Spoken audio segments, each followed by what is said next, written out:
ये हाल है फिलहाल एक ऐसे मुल्क का जो कि ज़राअत के हवाले से चलता है, क्योंकि सड़कों की तरफ ध्यान है, क्योंकि लंबी करने के लिए, तवील करने के लिए सड़कें, उनके ऊपर पैसा लगाया जा रहा है। मेट्रो ट्रेन की बात की जा रही है, बिल्डिंग्स की बात की जा रही है, और अभी एक ऐसी बिल्डिंग का बताऊंगी जो कि आप हैरान रह जाएंगे। स्टेट गेस्ट हाउस बनने वाला है इस्लामाबाद में, और स्टेट गेस्ट हाउस पे स्टेट के पैसे लगेंगे, और रहेगा कौन? खावर साहब ये भी बताइएगा। फॉरेन ऑफिस ये बना रहा है, यानी फॉरेन डिग्नेटरीज आकर इधर रहेंगे। हम लोग जब बाहर जाते हैं अपने पैसों पर, हमारे वजीर आजम रहते हैं मुल्क के पैसों के ऊपर, वॉल्डोर्फ एस्टोरिया में रहते हैं, यहाँ state guest house foreign office को बनाने की क्या जरूरत पड़ी है?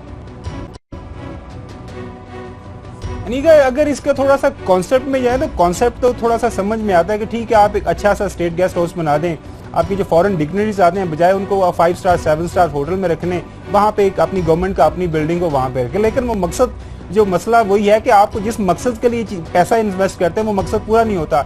एक स्टेट गेस्ट हाउस बनेगा और स्टेट गेस्ट हाउस में उसमें बड़े बड़े आपको पता ठेके होंगे मल्टी बिलियन, उसके बाद उस खर्चे होंगे, किक बैक्स, आपको पता सारी पाकिस्तान के अंदर जो सारे का सारा फोकस पीएमएल गवर्नमेंट का है वो कंस्ट्रक्शन बिजनेस पे है। ये उसकी खास वजूहात हैं, वो आपको पता है कि अभी नो एंड देन वो मीडिया पे आती रहती है कि क्यों इनका ज्यादा कंस्ट्रक्शन बिजनेस में इंटरेस्ट है।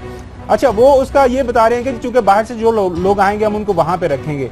अभी याद होगा कि जो अभी खबरें चल रही हैं कि सार्क कॉन्फ्रेंस के लिए उन्होंने 40 BMW ये मर्सिडीज कारें मंगाई थी बम प्रूफ, उस पर हर कार पे 12 करोड़ का खर्चा आया था। वो अभी सुना है कि वो कारें, वो सार्क कॉन्फ्रेंस तो नहीं हुई, अब वो कारों पे ये इशू चल रहा है कि जो कहाँ बांटी जाएंगी, कौन कौन मिनिस्टर इस्तेमाल करेगा। आप देखें उन कारों का क्या बनता है। मकसद, असल इशू ये नहीं है कि जी क्यों बनाना है, मकसद क्या है।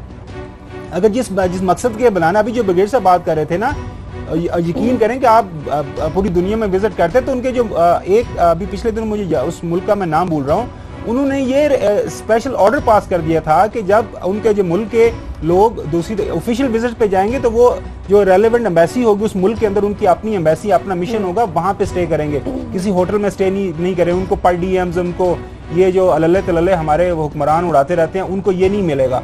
ये अच्छी चीज है, लेकिन अगेन वो ये को आप जो काम करते हैं उसका मकसद आप वो हासिल करते हैं या नहीं करते, ये देखने की बात है जी। लेकिन ये प्रोजेक्ट अप्रूव हो गया है, आजकल वो इस्लामाबाद में वो साइट देख रहे हैं कि किस साइट पे बनाना है, अभी आने वाले सालों में बनेगा जी स्टेट गेस्ट हाउस जी। ठीक है, इसका वो इस्लामाबाद एयरपोर्ट वाला हाल तो नहीं होगा गजनफर साहब?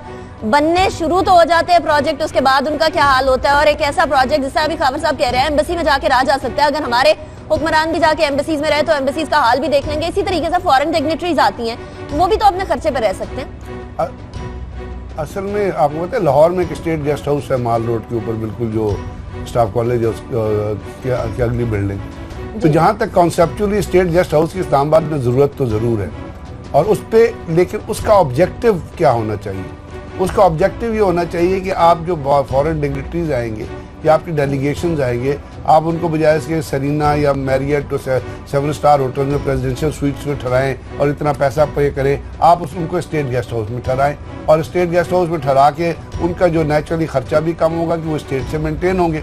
लेकिन फिर उसको सिर्फ उसी इस्तेमाल में आना चाहिए, उसका ऑब्जेक्टिव वही होना चाहिए। और दूसरी बात है, वो इस तरह नहीं बनना चाहिए जिसके अंदर आप गोल्ड प्लेटेड बाथरूम बना दें या गोल्ड प्लेटेड वहाँ पे बेडरूम लगा दें। एक सिंपलिसिटी और एक डिग्निफाइड चीज जो है वो होनी चाहिए, और उसका फिर यूटिलिटी जो है और यूटिलिटी ऐसी होनी चाहिए। हमारा ये शयान शान नहीं है कि हम थोड़े पैसे लगाए, हम यही मैं कह रहा हूँ ना, बड़े बड़े बाहर से लोग आते हैं वो हैरान रह जाते हैं आपकी बिल्डिंग देख के कि यार ये तो कौम गरीब नहीं है, ये तो बहुत अमीर कौम है।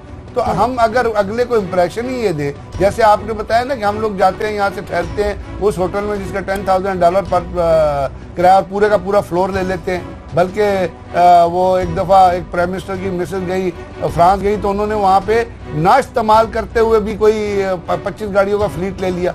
अब इस किस्म की चीजें जब आप गवर्नमेंट के खर्च, हम बहुत बड़े बादशाह हैं, गवर्नमेंट लोगों के टैक्स पेयर पे हम बड़े बादशाह हैं, अपना पैसा शायद हम ना खर्च करते हो, अपना पैसे को हम नहीं हाथ लगाएंगे, लेकिन जहाँ गवर्नमेंट की मनी आ जाएगी तो हमसे बड़ा साहब आपको याद भी है, इस चीज को चेक होना चाहिए। अनिका, वो 2010 का जब वो फ्लड आया था, वो जूली आई थी, वो वो उसका आपको याद होगा उसने क्या कमेंट किया था, क्या किताब लिखी थी, वो तो परेशान हो गई थी। वो कहते कि जिस तरह मेरी खिदमत की गई और जिस तरह वो मैं खाने देख के तो मुझे तो समझ नहीं आती ये गरीब मुल्क है या तो फ्लड है।